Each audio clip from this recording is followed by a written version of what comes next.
kids, I'm Ulrich. And I'm Marlon. And we're Tender Fucking Games. Yeah. Yeah, and today we wanted to discuss our new EP with you, coming out on the 18th of September. On Soul Music. Yes. The name is Notion. It's called Notion, just as a title track. And yeah, we just wanted to discuss the workflow, our goals behind the EP, and some other shit. So yeah, basically the fun facts. It's coming out 18th of September. Yeah. You can stream it 11th of September on Apple Music, like exclusively for a week. It's a 4-track EP plus a bonus track. Yeah. Which is quite a special track. I think. The bonus track is quite special, but we'll get to that later, I guess. Yeah. So yeah. The EP starts with Notion, the title track of the EP. Hi. Oh my god! This is so awful, mate! The title track of the EP, which is, I think, quite the poppiest track on the EP. Yeah. Yeah, it's quite the slowest, I think. It's quite poppy. Yeah, apart from the bonus track, it's the slowest track. It's just quite poppy, and we just wanted to, like, our intention is always to make good pop music, and like the stigma that pop music has, like, to get it away a little bit. But the track, it has like very classically verses and hooks, which is not really us because we come from a house background. But yeah, it's like, I think it's the first track where we really had like a verse, chorus, and bridge and stuff like that. But it won't be like in a classical sense, a song in a classical sense. No. It will be just like you know us a little bit different. Yeah, I think with that song, it's like the first song of the EP that we started to, I don't know. I think it was the first song, and we started producing it like with a guitar riff Uli played. Yep. And we actually just were like in the studio just jamming a little bit, and then he had this guitar riff, and I recorded it and built some pretty organic drum beats below it, like, and then Uli started playing like on the new Nord lead we just bought. That's true. So it's like the first song where we actually just jammed around, and in the end turned out that he had quite a good idea for then some lyrics about girls, as always. And the song was ready. No, but actually for the first time ever we layered vocals, which is kind of a thing we disliked very much. In the beginning we always used to say just one tight vocal line, but well, I think this time we nearly had like five like five on the verses and 6 on the chorus, just as to like make it a little bit more wider and try something new out, because we don't want to be the guys that like say no, this is bad and this is good. We just try anything that'll work, and we think it worked out quite good. And as far as the topic and the lyrics go, as I said, it's like always about girls. It's just a song about this, I don't know, fast-pacing society where you fall in love in an instant, and then you see the next girl and you fall in love again, but you never take the time to really like experience falling in love or experiencing rejection and then falling in love. It's just like today, I don't know, I don't want to sound like an old guy that but says, I think you actually wrote it after we've been to Paris and Sona like some month ago. Yeah. It was very hectic and crazy weekend, and we met many people there, and then in the end girls, and in the end on the way back I was like getting on Uli's nerves with all my problems, and then he started writing this Friday I'm in love. Yeah, that's Marlon. So that's this track. That's Notion. Walking On is more, I think, the clubbiest track of the EP. Shish, shish, shish. And this track is more like we wanted to produce a track that has a like 4 or 5 minutes build up, and that has a drop, which is like a little bit like kind of a surprise, because like we started with this with this chords Oli played and the piano mellow over it, and in the end we turned this piano melody to the like just bass line. We just dropped it down some octaves. Yeah, and I think so. It builds up for 5 minutes, I think. Yeah, like 5:20 or something like that. It builds up. It's just like in the chords. I don't know, like chord wise, it's pretty emotional in a uplifting. Yeah, it sounds really uplifting. I think so too. Yeah, and also we have lyrics, but only on a live version.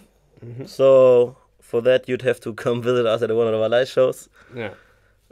But you should do that anyway. So. Originally, it was just a track for our live set, and then it turns out that it was, that we so quite liked it. Yeah. And it wasn't too bad, so we decided to put it on the EP. And I don't know, what can you say about the track? It's just, there's a lot of Nord lead on the track too, like all the synthesizer sounds are from the Nord lead, which is really good, in my opinion. And yeah, apart from that, the drums are quite organic. Then there's this the organ, like the on the road riff, which we tried to play, or which we played on the guitar first. Yeah, we played it on the guitar first, but it sounded way better on the roads. So we decided to keep that and kick out the guitar. Yeah, but all in all, I think for me, it may be the favorite track, just because it's something different. It's uplifting. It's not so sad. It's not that heavy, but still hitting. In the club. I think it was the last track of the EP that we produced, and we tested it in Italy at an open air. Oh yeah, Aperitivo Alverde. Yeah, we played there and we tested the track there, and it was like, I think the last or the second last track. Yeah, it's always it went so good, and people really felt it. So we decided to work over it again and just put it on the EP. And in the end, I think it's one of the strongest tracks. Yeah, I mean, I like it. So, and people seem to like it too. The live version with the vocal is really special too. Yeah, like different than our other tracks. Like normally, we have like you sing quite high, and in this version you start quite like a gospel low and like Barry White kind of very low voice. Yeah. But I don't think there is anything to add about this track. No. The next track is Collided with the incredibly talented Mulai. Yes.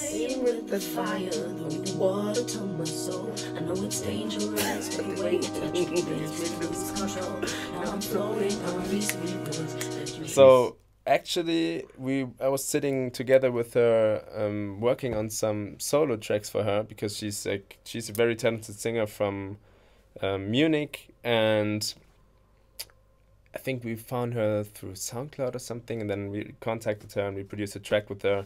And then we met and started working on some of her solo tracks, and in the end of the session we layered down this like just some chords and some vocals, but then I completely forgot about them. And then we sat together in the studio and looked through some drafts and started working on this again and just finished the track I think in one day or something, like really fast. I mean, there was also a lot. There was already a lot to it. Yeah. Like there was the chords. I don't know what it is. It's some kind of Moog brass. Yeah, it's like a Jupiter brass. Yeah.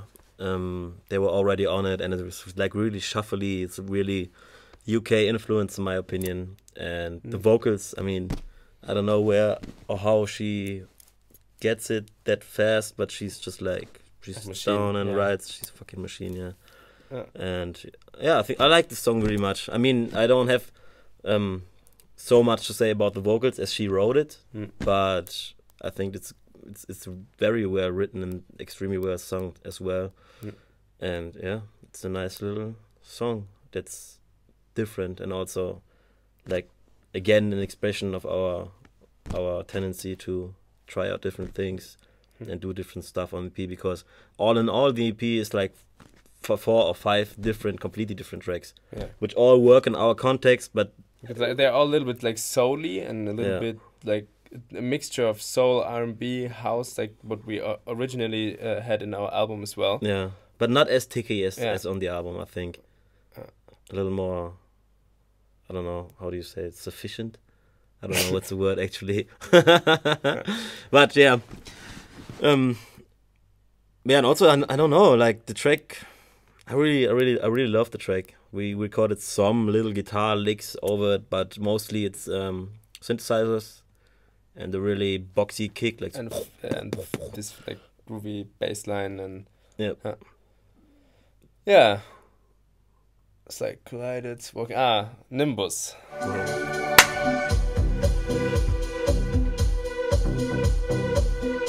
So schön.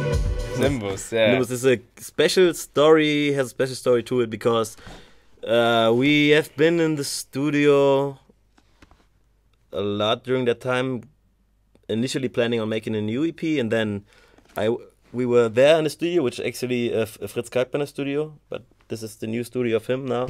And yeah, I went to the toilet and then I came back. I quite remember. And then you had this like I have this huge library of string like the samples. string library, and it was like actually like a really like weird like string melody, like yeah, and in the most like strange super, way. Yeah, super strange. And then put I just in cut four, them. Yeah, the 4 different parts. Like yeah, for but four, like one here, then one there, one there, one there. But I already had your chords. Like Like the chords some weeks ago before you played these chords. And then I disliked the song very much and used my veto rights to screw him. But then actually he did something which I really liked. Like you'll notice if you hear the song, or if you heard it live, there's a drop and all the strings go on the cutoff and build a real nice unity and with a real heavy bass. And once he did that, I was like, yeah, fuck it, it's okay, it's a good song. But before I really didn't like it, and it was going on for like 2 or 3 months when I said no. So it was a hard game too. Yeah, it was a hard game, but I mean, it's okay. And also, if it's good, it's a good thing if, in my opinion, if somebody believes in a song and sticks to it, and maybe there's just one little thing that's off, and he really keeps on working on it, then that's a good thing. And it's a good thing for also a duo, like to have the ability to change your mind and not be too stiff about, like, once I made the decision.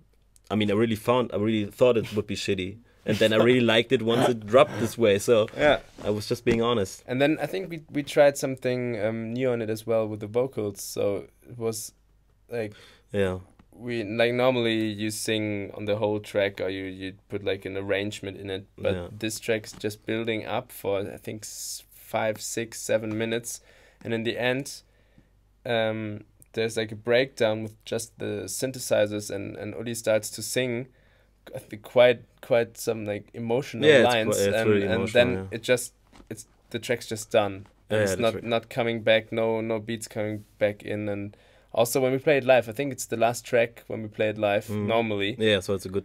Yeah, not the last. Yeah, but the last official track, you know. But it's quite nice to play it as a last song, especially because of the emotional component. It's kind of a surprise that it's just like the track's just. And we also never had a song where we just produced it and then in the end decided to put vocals on it because the track was finished already. And I think the track would have worked without vocals too. But since they are only there in the end, I think it's a nice addition to the song. Yeah, this song's really loaded. I think. I don't know. Just 5 minutes ago, I said "Walking On" was my favorite track. Like, now it's no, not necessarily. The track he hated most in the beginning is now his favorite track. Okay. Like but this, just like this. Okay. No, But yeah, I mean, maybe it's just because it's so emotionally filled, and I just like this. I like the idea of not just having this like boom boom. I mean, I like techno in the club, but I also like an emotional component in the club. And if you can dance while shedding a tear, like this is the perfect combination for me in the club. So this song is quite special in that way. But it's quite special. And then we have the bonus track.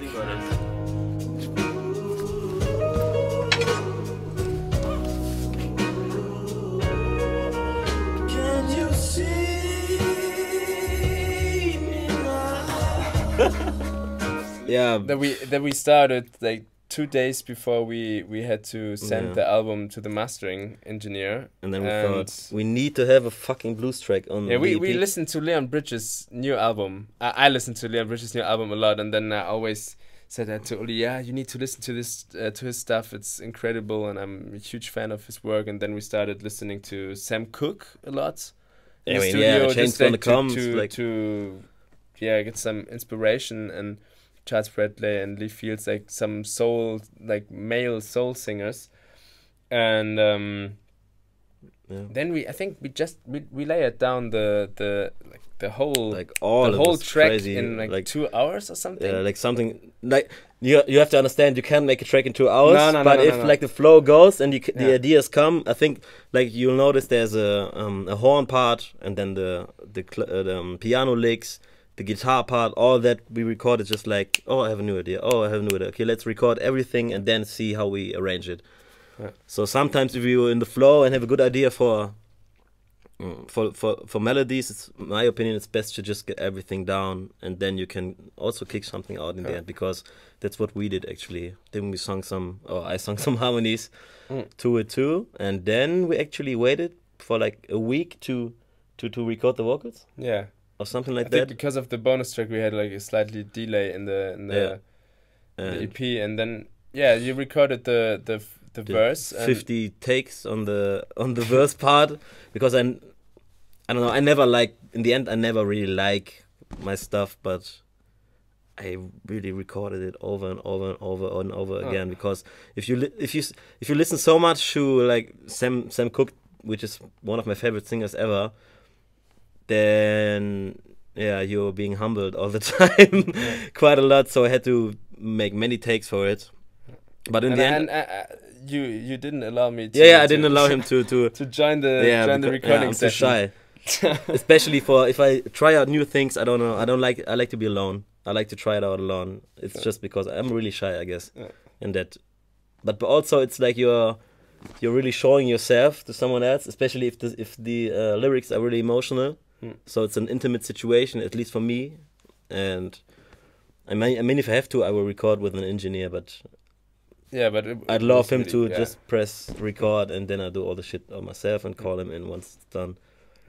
And but then I think I was sitting in the kitchen having a coffee with my flatmate, and then you sent me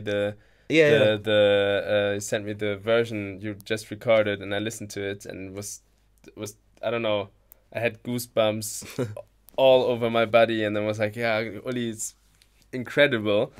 And then we had the idea to ask Mulai again, because she was in Berlin at this time, to make it like the first duet, a real duet with like exchanging words and stuff that she answers your verse. And sense, in the end, she came in again, and 1 hour. She listened to the track for half an hour. She wrote half an hour. She recorded half an hour, and then she was gone. And we were sitting here like, okay. She's so much more professional than I am. Yeah, it was crazy. Yep. We were really. I think I was really shocked after we recorded everything. Yeah. It's like, okay. Okay. Yeah, but she's just talented. And I think the song came out quite nice. As you know, it's like if you don't have a string section with you, or if you don't have like a brass section which really plays for you, sometimes it's hard to really think or to really like the mix on stuff. But I think it turned out quite nice. It sounds quite organically. I mean, we recorded bass on that one too, like electric bass. But and the guitar part. Every other sound is out of Every contact. other sound is it's out of the box actually. Native instruments. Yeah. But it sounds so real. So yeah, I mean maybe too like the complete. There's always fuck it, man. There's always people. Always do better, but I think for us, it's like a good talk. It's in a good context, and it sounds quite nice. And we try to keep like the velocity on the drums, which is a big part, in my opinion. Yeah, we played it on the MIDI keyboard. You can't. So. Yeah, that's. It sounds dumb and it sounds simple, but to me that's the secret.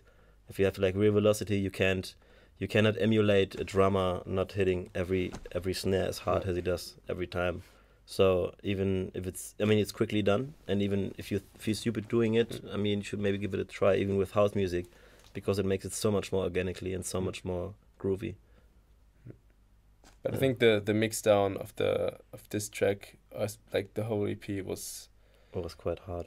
Pain in the ass. Was because different. the first EP where we had so many stems, especially in the vocals, was so hard cutting all these frequencies and then the strings and then the guitar and then the Nord lead and so much this time. Yeah, I mean, I think way more than on the album. And on the album we mixed it with Jen, like Chopstick, our label head, and this time we mixed it alone, and it was quite a long way, I think. Yeah, but I think in the end, I mean, we always try to do everything on our own and learn all the things on our own.